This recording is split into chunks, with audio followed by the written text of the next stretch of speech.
Recorded Books presents Fixing Food.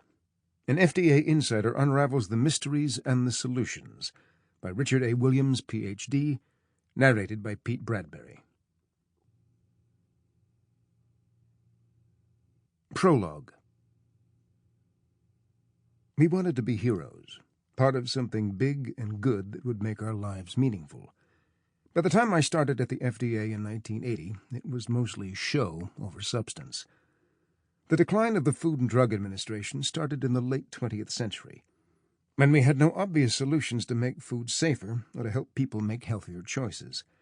When we couldn't think of any fresh ideas, we had to focus on our survival.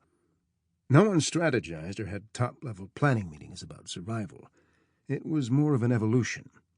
We had to maintain the illusion that we were still the protectors, that people could depend on us to safeguard the family dinner. The show wasn't to entertain, it was to make the public trust us. We even convinced ourselves that we should be trusted. But that was later. Early on, and well before I got there, we were heroes.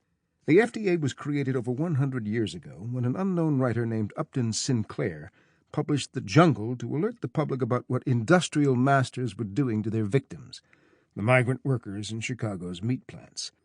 It was the beginning of mechanization in the United States, and Sinclair was concerned with rapid production lines, long working hours, and unsafe conditions. He later admitted that his 1906 book had failed, as he aimed at the public's heart and by accident hit it in the stomach.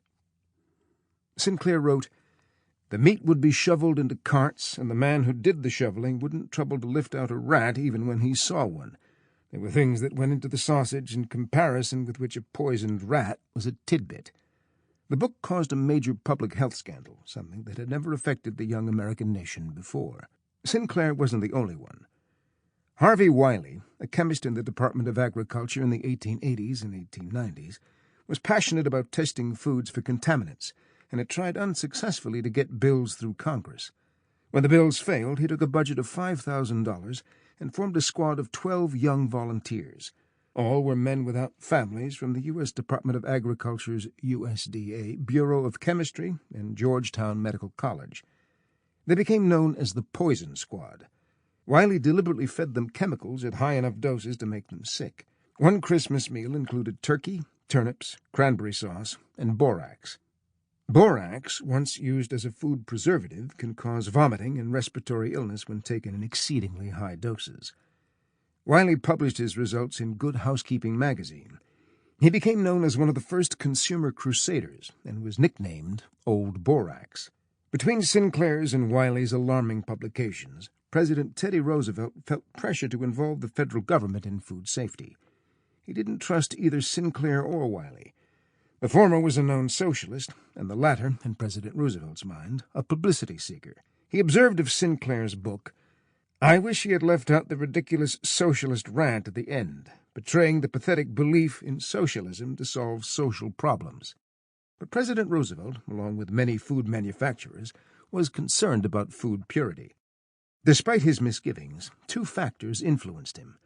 First, he recalled that while he served in Cuba during the Spanish-American War, hundreds of American troops had died from eating rotten meat from America's meat packers. What really got to President Roosevelt was whiskey. There were two methods of making whiskey: distilled grain, straight whiskey, and rectified, later known as blended whiskey. Straight whiskey is distilled and aged in barrels, while rectified is distilled twice and then blended with aged whiskey for coloring and flavoring. When Wiley demonstrated to President Roosevelt how rectified whiskey could be turned into 10-year-old Scotch, the president said, "If a man can't get a good drink of whiskey when he comes home from work, then there ought to be a law to see that he does." Just to make sure the food safety reports were accurate, President Roosevelt sent his own agents into the meat plants and had them report directly back to him. That report, known as the Neil Reynolds Report, was described in the Chicago Daily Tribune on June 5, 1906.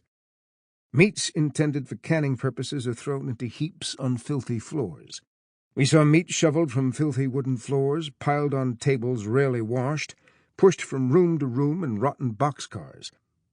In all of which process it was in the way of gathering dirt, splinters, floor filth, and expectoration of tuberculous and other diseased workers. That was enough for President Roosevelt. Sample complete. Ready to continue?